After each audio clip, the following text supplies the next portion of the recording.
첫 번째 뉴스는요. 네.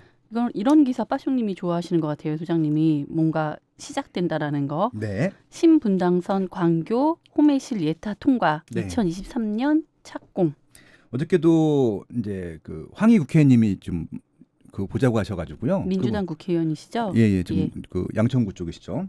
그래서 이제 국토교통부 그쪽 위원이시더라고요. 그래서 이제 네. 좀 그 서울하고 기타 등등 마스터 플랜을 보여주시면서 이게 옳은 방향인지 한번 봐달라고 하셨고 제가 봤는데요. 그러니까 제가 이제 황희 위원님한테 그렇게 말씀드렸습니다. 위원님, 가장 좋은 복지는요, 아파트를 규제하는 게 아니라 집을 더 만들어 주시고 집을 만드는데 시간이 많이 걸리니까 조금은 좀 이렇게 광역교통망을 빨리 해주시는 게 맞습니다. 그런 말씀을 드렸었거든요. 그래서 이제 그런 차원으로 보면은 이 신분당선은 광역교통망이거든요. 그래서 저는 이런 것들 빨리빨리 착공을 하고 빨리 준공하는 것들을 굉장히 좀 좋아하고요. 그게 진짜 많은 국민들한테는 도움이 될 거라고 생각을 합니다. 지금 신분당선이 강남역에서 이제 광교까지 갑니다. 이제 그 이후에 남부 연장, 그래서 광교에서 호매실까지, 호매실은 수원이고요. 네, 거기까지 연장하는 것들이 예타를 통과했다는 얘기고요. 물론 이제 본 또 타당성 조사를 통과해야 되겠지만 보통 예타 통과한 것들은 거의 90% 이상 통과를 하거든요. 한다라고 보고, 이건 할 수밖에 없는 게 호매실 택지개발주고 개발할 때 이미 분양가에 신분당선 개발 비용을 다 받았어요. 분양가에다가. 그게 언제쯤이죠? 뭐 꽤 됐죠. 최소한 6년 이상 7년 이상 됐죠. 네, 네. 그런 거 많아요. 그 영종도에 있는 하늘도시 할 때 개발할 때도요. 재산 연육교 다리 비용을 다 받았거든요. 아직 착공도 안 했습니다. 거기는. 아무튼 그것도 하겠죠. 그래서 지금 23년 착공을 할 예정이고요.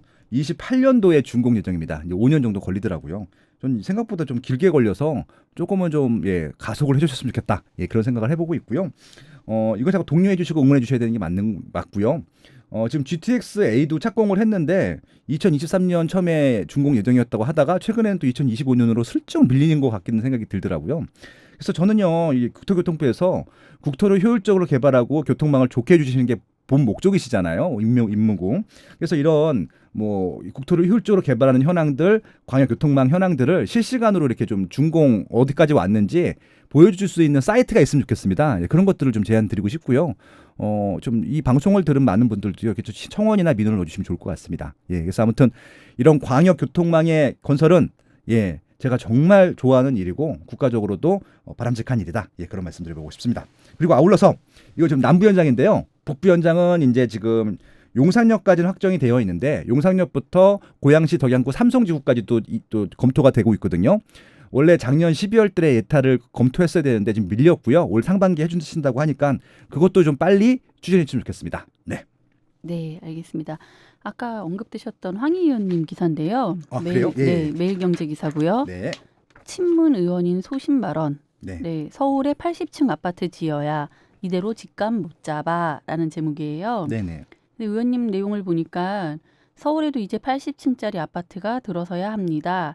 초고층 아파트와 동시에 공원 등 공공용지도 대폭 늘리는 대안을 찾아야 해요. 그래야 성량값 아파트도 탈피하면서 좋은 입지에 많은 아파트를 지어 집값을 잡을 수 있습니다. 네. 멀리 장기적으로 봐야 합니다. 단기적 성과를 위해 수요만 억제하는 현재 부동산 정책이 변해야 하는 이유죠. 이거 소장님이 인터뷰하신 건가요? 제가 감사하다고 말씀을 드렸습니다. 네, 만나고 네. 했고요. 그러니까 왜냐 그러냐면은 이게 민주당 쪽에서 지금 여당이고 여당이 국토교통부라든지 뭐 기타 등등 여러 가지 요직들을 좀 갖고 계시잖아요. 근데 그분들이 추진하시는 거랑 정반대 의견을 내시거든요. 그러니까요. 같은 당에서도 이렇게 소신발언 해주시는 분들이 네. 저는 그 자체가 감동이라고 생각을 합니다. 이게 추진되든 안 되든지 간에 의견이 다양하고 있고 다른 쪽에 의견이 있다는 것들을 보여주시는 게 굉장히 맞다고 생각을 하고 있거든요.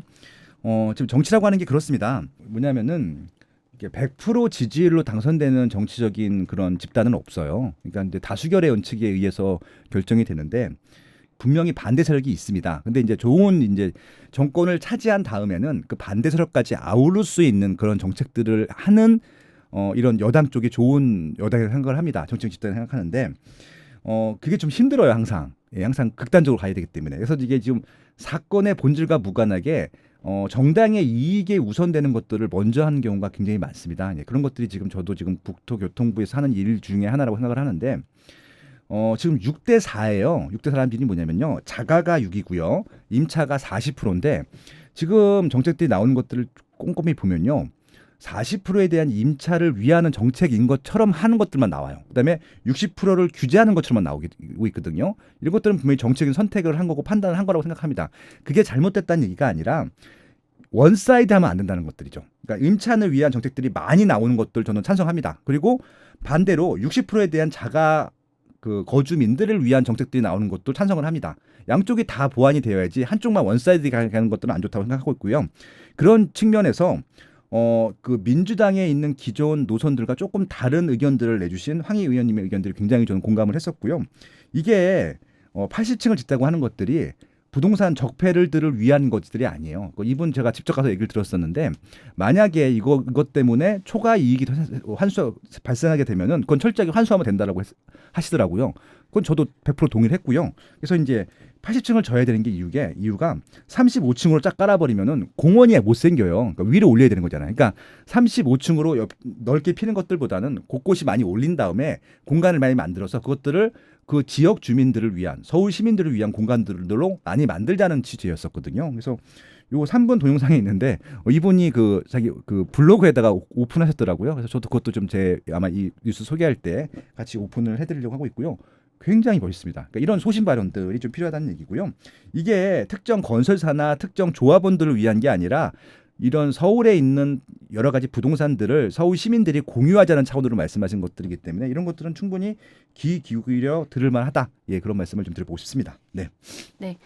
다음 또 매일경제 기사입니다. 네. 네. 부산, 대구, 대전까지 아파트 10억 클럽 12, 16 대책 풍선 효과 지방으로 84제곱미터 국민주택 규모도 10억 넘어 교육, 조망 따라 지방도 양극화, 공급 많은 지역은 거품주의보.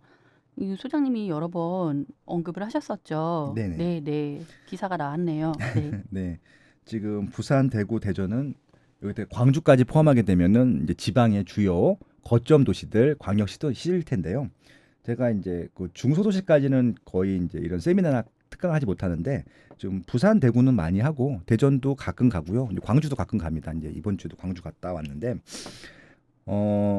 이제 그 제가 지역 강의 가서 어떤 말씀을 드리냐면요. 서울을 모르셔도 그러니까 서울에 투자하지 않으시더라도 서울로 이사를 가지 않는다 하시더라도 서울 부동산을 공부해야 됩니다. 그런 말씀을 드려봅니다. 왜 그러냐면은 서울은 한 60년 동안 아파트 역사가 있는데 다양한 시행착오라든지 경험들이 있거든요. 그 경험들에서 일부들이 지금 광역시급 부동산 시장에서 적용이 되고 있다고 봐주시면 좋을 것 같습니다. 그래서 이제 결국 어떤 말씀을 드리고 싶은 거냐면은 1,000만 원 이하 시장에서는 구축이든 신축이든 그냥 무조건 다 오릅니다.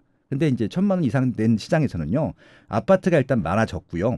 아파트가 많은 아파트 중에서도 더 좋은 입지, 더 좋은 아파트들이 또 많이 오릅니다. 이건 제가 질적인 시장이라고 하는데 더 좋은 아파트, 좋은 그런 입지들이 더 많이 오르기 때문에 뭐 부산이든 대구든 대전이든 앞으로 이런 질적인 아파트 시장을 준비하셔야 됩니다라고 제가 지금 한 4, 5년째 말씀을 드렸습니다. 근데 초반에는 그걸 무슨 말씀인지 정확히 공감을 하지 못하시다가 최근 2년 동안에 부산도 대구도 그걸 공감하셨습니다. 왜 그러냐면은 일단 부산과 대구에는 평당 3천만 원이 넘는 아파트가 등장을 했고요. 대전도 최근에 작년에 아파트 가격이 많이 오른 다음에 3천만 원이 넘는 아파트가 등장을 했습니다. 이 평당 3천이라는 기준은요. 34평 국민주택 규모 85제곱미터 기준으로 했을 때 10억이 넘는 가격들이거든요. 그래서 지금 본격적으로 정말 부산, 대구, 대전은 평당 3천이 넘는 그러니까 이게 84 기준으로 10억이 넘는 아파트, 질적인 아파트 시대가 도래했다. 그 말씀을 드려보고 싶고요. 여기에 덧붙여서 이제 광주도 그런 시대를 준비해야 된다라는 말씀을 드려보고 싶었었고요. 그럼 이거 어떤 차이가 있느냐? 이제는요, 제가 늘 말씀드리지만 모든 아파트가 다 오르고 모든 아파트가 다 내리고 이러지 않습니다. 그러니까 평균적으로 오르는 시장에서도 하락하는 아파트가 있고요. 평균적으로 상승하는 시장에서도 그러니까 하락하는 아파트가 있고 평균적으로 하락하는 시장에서도 상승하는 아파트가 있거든요. 그럼 어김없습니다. 평균적으로 하락하는 아파트 그 시장에서도 상승하는 아파트는 좋은 지역의 새 아파트예요. 그런 것들은 오를 수밖에 없거든요. 그다음에 상승 시장에서도 하락하는 아파트들은요. 선택을 받지 못하는데 주변에 경쟁 아파트가 많이 입주하게 되면 분명히 하락을 합니다. 그러니까 지금 아무리 서울이라 하더라도요. 경기도에 있는 신도시랑 경쟁해서 지는 지역들이 꽤 많이 발생을 합니다. 예를 들어서 도봉구, 중랑구, 강북구는 남양주시 다산신도시한테 지고 구리시의 신규 아파트에 집니다. 예, 마찬가지로 금천구에 있는 구축들은요. 안양이라든지 광명의 새 아파트한테 집니다. 그리고 동작구나 관악구는 과천한테 무조건 집니다. 예, 그런 것들이거든요. 결국 질적인 시장이 열렸기 때문에 소비자들이 어떤 지역, 어떤 상품들을 바라보고 있고 어떤 것들을 희망하고 있는지를 보셔야 될 것 같고요. 그렇기 때문에 도시가 실험되지 않기 위해서는 너무 낡은 아파트들은 재건축이나 리모델링을 해서 그 지역에 맞는 수요들을 공급해 줘야 되거든요. 그거 하게 되면 같이 또 임대 아파트도 같이 공급을 할 수 있습니다. 새 아파트로. 그래서 그런 것들을 상생 효과로 해서 좀 도심을 좀 이렇게 좀 정비하는, 그러니까 무조건 신도시를 개발하는 것들보다는 그 입주민들이 필요한 그런 시설들을 민간 자본을 통해서 이렇게 공급하는 방법들도 한번 고민해 줬으면 좋겠다. 그런 제안을 드려보고 싶고요. 아무튼 이제 서울뿐만이 아니라 부산, 대구, 대전, 이제 광주도 마찬가지일 거고 울산도 마찬가지 될 텐데 질적인 아파트가 시작됐고 질적인 아파트의 시작은 바로 이 평당 3천만 원, 예, 10억 원 전후라는 것들을 잊지 마시기 바랍니다. 예, 그런 말씀드리고 싶었습니다. 네, 다음 한국경제 기사고요. 네. 서울시 특화 설계안은 인허가 안 해준다. 네. 10% 내외 경미한 변경만 허용. 건설사 과당 수주 경쟁 원인. 비용 결국 조합원에게 전가. 이 기사를 좀 읽다 보니까 조합원이 좋다 그러면 해줘도 되는 거 아닌가요? 그러니까 잘 모르겠습니다. 이게 철밥통이라고 하죠. 그러니까 이게 일을 하기 싫어하는 사람들의 전형적인 모습이거든요. 그러니까 저도 대기업에 있어봤잖아요. 네. 그러니까 이제 그렇게 결제를 해주시는 부서가 있어요. 회계나 뭐 정리나 이런 부서들 가면요. 네. 이게 어쩔 수 없이 그렇게 바뀌어야 되는 부분들이 있는 것들이잖아요. 제가 이제 아직도 기억이 나는 게 LG유통, 옛날 GS로 분리되기 전에 제가 LG유통 다녔었는데 99년도의 일이었을 겁니다. 제가 이제 서울에서 이제 일을 하는데 부산으로 출장을 갔어요. 출장을 가는데 부산 제가 교통망을 잘 모르잖아요. 그러다 보니까 이 버스 교통망을 아무리 찾아도 제가 이제 교통비를 아끼기 위해서 경호에 내려갔고 그때 북구 화명동인가 이제 그쪽 무슨 LG 슈퍼마켓 가려고 갈린이 있어 갔는데 근데 이제 그 도저히 못 찾게 써서 택시를 탔어요. 근데 택시로 이제 멀지 않은 거리여 갖고 냈는데 그래서 이제 택시 영수증을 받았죠. 받아서 이제 제출을 했더니 택시를 타면 안 된다는 거예요. 그래서 이제 그러면은 그럼 버스 비용이라도 보존해 달라 했더니 버스를 안 탔기 때문에 보존해 줄 수 없다는 거예요. 이게 무슨 말이냐 그랬더니 그건 버스를 타야 되는데 택시를 탔기 때문에 규제는 없기 때문에 뭐 이런 식이에요. 그러니까 전혀 논리가 자기들이 정해놓은 규칙에 어긋나면은 줄 수 없다는 그런 것들이었었거든요. 그리고 이제 현장 가면은 부득이하게 또 이 그 의사 결정권에서 해야 될 것들이 있는데 그것들도 본사의 결제를 거치지 않으면은 사후적으로 어떻게 안 되는 거래요. 그러면 의사 결정을 왜 줘요? 의사 결정권을. 그러니까 뭐 그런 식으로. 그게 벌써 한 20년도 훨씬 더 전 일이죠. 근데 그게 네. 지금도 반복되고 있으니까 말이고요. 네. 그러니까 지금 이제 어떤 말씀을 드리고 싶은 것들이냐면은. 서울시에 멋있는 건물들이 들어오는 게 좋습니까? 아니면 35층짜리 성냥강 아파트만 들어오는 게 좋습니까? 그렇죠. 특화 설계돼서 좀 개성이 나름대로 좀 있는 게 들어오는 게 훨씬 더 전 좋을 것 같은데 미관을 해칠 수도 있다고 또 뭐 서울시에서는 그러시더라고요. 그러니까 저는 뭐 네. 외국과의 비교도 필요 없고요. 네. 송도 신도시 한번 인천에 있는 신도시 가보시면 좋겠는데 거기는 모든 건물이 기존 건물과 달라야 돼요. 그래야 허가를 내줍니다. 재밌네요. 예. 네네. 그러니까 기존 건물과 또 비슷하게만 해도 허가를 안 내주거든요. 그게 맞는 방향 아닐까요? 국제라는 도시 붙이려고 거면 하면. 그렇죠. 네, 그 근데 공장에서 찍어내는 것도 아닌데. 공장에서 찍어내는 네. 식으로 만들려고 하는 것들이잖아요. 네. 그러니까 이거는 진짜 80년대 우리가 급격하게 빨리 아파트를 만들어야 되는 시기에서나 적합한 방법들이지 오히려 이건 똑같은 특화 설계가 안 들어갔다고 하면은 기존 단지랑 똑같이 갖고 오면은 이거 특화 설계로 만들어 와. 이게 맞는 방향 아닌가요? 이게 만약에 돈이 필요하면 이건 서울시 미관을 만드는 일이기 때문에 오히려 서울시에서 지원을 해줘야 되는 게 맞다고 생각하거든요. 특화 설계 같은 경우는. 네, 뭐 이게 지금 여러 가지 뭐 특별 건축 구역 지정 현황들 나오는데요. 그냥 답답했습니다. 그래서 지금 한남 뉴타운도 특화 설계 들어왔다고 해서 다시 지금 시공사를 다시 선정하잖아요. 그리고 이제 최근에 이제 그 한남 하이츠라고 있습니다. 성동구 옥수동에 이제 그것도 이제 시공사 선정을 해야 되는데 GS랑 LG랑 이제 경쟁을 합니다. 일단은 GS랑 LG요? 죄송합니다. 네. GS랑 네. 현대랑 경쟁을 하는데 일단 제가 조감들 봤는데 둘 다 기가 막히게 멋있더라고요. 근데 그게 또 서울시에서 딴지를 걸지 않을까 우려가 되는 겁니다.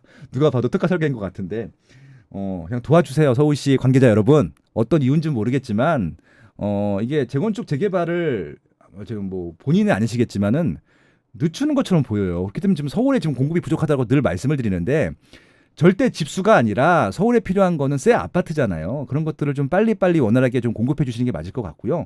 이런 식으로 하게 되면 지금 대규모 공급을 해야 되는 목동도 좀 밀릴 것 같고 지금 한 20만 세 정도 해야 되는데 재건축으로도 재개발 포함은 더 많고요. 그것들이 지금 정확히 언제 얼마큼 공급이 된다는 사인이 있어야지 불안하지가 않잖아요. 그래서 2019년도에 30대가 불안해서 집을 많이 샀던 것처럼 그런 그 좀 이게 지금 좀 밀려서 토끼몰이해서 집을 사는 행태들이 없어질 것 같거든요. 그러면 부동산 시장이 안정화된단 말이에요. 그러니까 좀 안정되게 정상적으로 좀 돌아가는 시장의 모습들을 보여줬으면 좋겠고요. 서울시가 할 일들은 그런 것들입니다. 그러니까 조금 멋있는 서울 만드셨으면 좋겠고요. 진짜 여의도랑 용산 특화 개발하신다고 하셨는데 거기다가 35층짜리 건물 똑같이 다 지으실 거예요.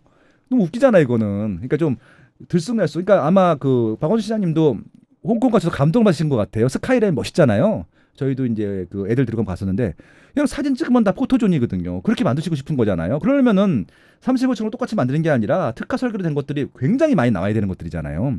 아니, 부동산 가격이 상승하는 것들은요 한시적인 것들이고요. 시장 논리로 안정이 돼요. 그러니까 아무리 상품이 좋아도 구축들은 안 오른단 말이에요. 그러니까 그런 것들은 공급으로 오히려 조정을 하셔야 되는 게 맞을 것 같고요. 특화 설계안 너무 좀 이렇게 딴지거지 마시고요. 원활하게 좀 풀어가는 모습들을 보여주실 수 있겠다는 말씀을 드리고 싶고요. 지금 이 조합들도 답답하실 텐데 서울시와 잘 협의하시기 바랍니다. 예, 고맙습니다. 네. 네.